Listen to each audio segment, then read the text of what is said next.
Assalamualaikum warahmatullahi wabarakatuh. Ingkang dahat pinusmaton Bapak Lurah Bapak Sugiono, ingkang dahat kinaberten Bapak Kyai Haji Supri Teguhana, lan para Bapak Ibu guru karyawan MTS Negeri 2 Bantul lan para siswa-siswi MTS 2 Bantul ingkang kula tresnani. Ucap puji syukur kanjeng dumateng ngasar dalam Gusti Allah ingkang Maha Kawas awit saking paringipun rahmat saha hidayah uripi kasarasan kawilujengan sarta kaaraharjan. Kancihna ing titiwancinipun kita saged makempal ing papan punika. Nuwun para rawuh ingkang kinurmaton kaparengan kula atur unya bilih adicara. Megah urut renceng acara inggih menika. 1. Pembuka, 2. Sambutan, 3. Pengajian, 4. Penutup. Bapak Ibu guru para rawuh ingkang kinurmaton, salajengipun sarehna wekedal sampun ndungkap ing titiwanci. Saha samudyanipun sampun samekta. Kaparengan adicara kawiwitan minangka pembukaning acara, monggo kita sesarengan amangka puja kanthi waosan basmalah. Bismillah. Salajengipun adicara ingkang angka kalih kaparengan sedaya kanca panawong krida ngaturaken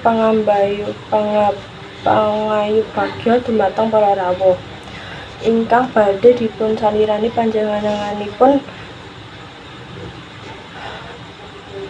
Araya Dias lan Naila Hajar.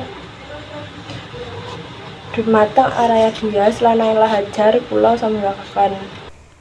Assalamualaikum warahmatullahi wabarakatuh. Para sesepuh lan bini sepuh ingkang kula hormati, para pangemban-pangembating praja ingkang pantes sinudarsana. Al-Mukarram Bapak Kyai Haji Supri Teguhana ingkang kula mulyakaken, Bapak saha Ibu telesan para kanca-kanca ingkang satuhu bagya mulya. Mugi kawilujengan karahayon tansah kajiwa lan kasalira wonten panjenengan lan kula. Amin.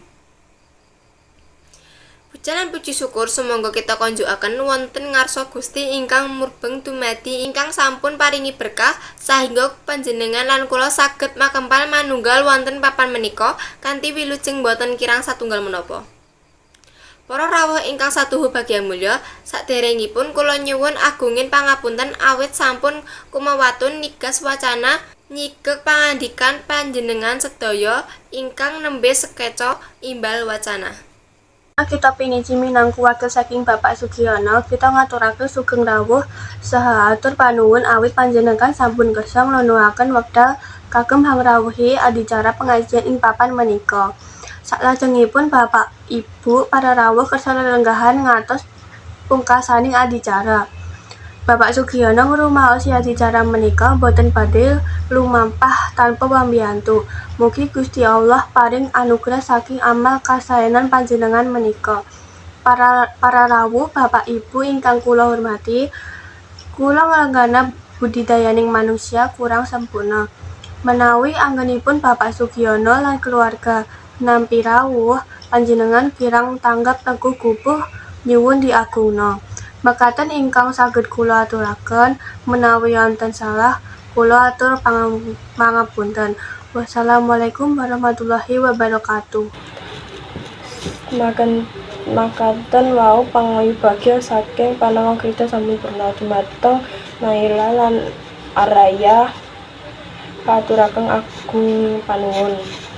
Salajengipun ndungkap adicara ingkang kaping 3 menika sangadikan saking pangasaning pawiyawan MTS 2 Bantul ingkang dipun salirani panjenenganipun Rifa Alfianti. Dumateng Rifa Alfianti kasumenggaken mekanten wau pangayubagya saking panawong krida sampun purna dumateng Rifa Alfianti sumenggaken. Assalamualaikum warahmatullahi wabarakatuh. Ingkang kula hormati Bapak Kyai Supri Teguhana. Nipun dumateng Bapak Kyai Teguhana. Kang dipun tengga-tengga wejenganipun saha ilmu fakinipun. Bapak Kepala Desa ingkang kula hormati Bapak Sugiono.